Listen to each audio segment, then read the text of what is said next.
Alors bonjour à tous, on se retrouve aujourd'hui pour une nouvelle vidéo dans laquelle je vais vous donner mon avis sur Backlash 2020.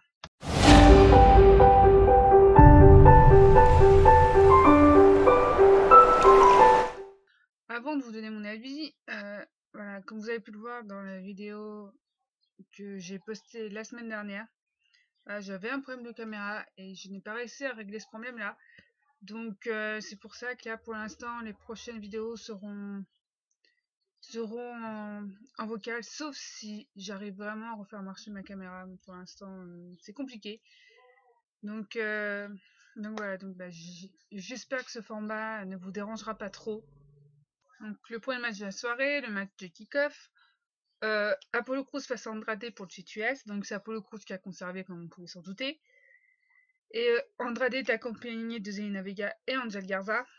Euh, donc là pour moi c'était pas un match de pré-show quand on voit la qualité de ce match-là par rapport à la qualité voilà, des autres matchs qu'il y a eu dans la carte principale. Là pour moi ce match-là aurait dû être dans la carte principale, surtout que c'est pour un titre. Bon, bon après c'est vrai qu'il était court, mais bon en même temps il était en kick-off donc il pouvait être que court. Mais voilà, c'était vraiment un match de qualité entre ces deux-là et voilà. Et Kevin Owens c'était au commentaire. Donc je pense que d'ici les semaines qui vont arriver, il va commencer à peut-être à s'intéresser au titre US, au titre US, surtout que selon les dernières rumeurs, Apollo Crews pourrait faire un heel turn, donc une rivalité Kevin Owens Apollo Crews, ça pourrait être vraiment bon, surtout que sur le ring, enfin voilà, surtout sur le ring. Donc si ça a lieu, ouais, je serais vraiment très contente de voir ça. Donc le premier match de la carte principale, donc match pour le titre tag team féminin, Alexa Bliss et Nikki Cross face à The Iconics, face à Bayley et Sasha Banks. Donc bon, c'est Bayley et Sasha Banks qui ont conservé. Euh, la seule chose qui m'intéressait dans ce match vraiment, c'était de voir si Bayley et Sasha Banks allaient commencer à se séparer. Et ben c'est pas le cas. Ou, ou, ou même si une des deux autres équipes aurait aussi commencé à avoir des dissensions, tout ça, mais pas du tout. Non, franchement, ce match ne m'a pas du tout intéressé. C'était compliqué. Franchement, j'ai eu énormément de mal à réussir à regarder ce match. Donc, heureusement, c'était l'opener parce que il aurait été pendant le show, ça aurait été vraiment compliqué. Match suivant, Jeff Hardy face à Sheamus. Donc, dans l'ensemble, ce match était bon. Quoi qu'il a été un peu long, c'est vrai, mais il était bon. Euh, et je pense que la rivalité n'est pas finie parce que oui, Sheamus a gagné, mais quand on voit la tête de Jeff Hardy, tout ça à la fin, je pense que la rivalité va continuer entre les deux. Après, si, si la rivalité peut être sur quelque chose de plus intéressant que ce qui s'est passé à SmackDown la semaine dernière, par exemple, euh, bah, si la rivalité pourrait être un peu plus intéressante que ça, je dis pas non. Sinon, il faut qu'elle s'arrête tout de suite, vraiment. Ensuite, match pour le titre féminin d'Euro, Asuka face à Nia Jax. Donc, Asuka a gagné, tant mieux. Euh, Point de vue là, fin, quand j'ai vu le show, je pensais que vu la fin, la rivalité allait continuer. Bon, à Raw, voilà, il y a une match entre les deux, tout ça, donc c'est fini, Asuka a gagné, c'est très bien. Donc, si tout va bien, la rivalité est finie, et tant mieux, parce que, voilà, Nia Jax, quoi. Est-ce que j'ai vraiment besoin d'expliquer pourquoi la rivalité doit se terminer? Enfin, à partir du moment qu'il y a Nia Jax, la rivalité doit se finir parce que Nia Jax est beaucoup trop dangereuse sur un ring. Il faut qu'elle arrête. Vraiment. Et sinon, bah, le match, bah, comme on pouvait s'y attendre, a été moyen. Donc, voilà. Heureusement, la rivalité est finie normalement, donc tant mieux. Alors, match pour le titre universel, Miz et John Morrison face à Braun Strowman. Donc, mon avis sur ce match va être court. Pour moi, ce match n'a aucun intérêt. Enfin, voilà, enfin, c'était pratiquement sûr que Braun Strowman allait le conserver parce que parce qu'un co-détenteur de titre, c'est... Enfin, surtout d'un titre majeur, c'est... Non, ça doit pas arriver parce que... Non, ça doit pas arriver. Enfin, Non, là, ce cas, pour moi, s'il doit y avoir des co-détenteurs de titres, c'est des titres... c'est des titres mineurs. Les titres majeurs, non, il ne faut pas, parce que les titres majeurs, c'est pas une blague. Donc, non. Après, Miz et John Morrison sont vraiment très divertissants, mais c'est que ça, on le sait déjà, hein. Ils ont même fait, voilà, ils ont même fait un clip, tout ça, donc on le savait déjà. Mais non, je suis contente, enfin, que Braun Strowman est conservé, le Finn revient, tout ça, donc le Finn va récupérer son titre et ça va être très bien comme ça. Match suivant, donc Drew McIntyre face à Bobby Lashley, accompagné de MVP pour le titre de la WWE. Donc franchement, Bobby Lashley, quand il a ce booking-là, il est beaucoup plus intéressant que quand que quand il se mariait avec Lana, voilà, sa rivalité avec Rusev, tout ça, il n'était pas du tout intéressant. Il est très très intéressant. Donc je suis contente déjà de ça. Euh, Ensuite, bon bah le match, voilà, on l'a vu à Raw le lendemain. Voilà, ce match donc annonce le divorce enfin entre Bobby et Lana. Comme on pouvait s'en douter, hein, de toute façon il fallait que ça arrive. Et sinon, bah, franchement, ce match était plutôt cool à regarder.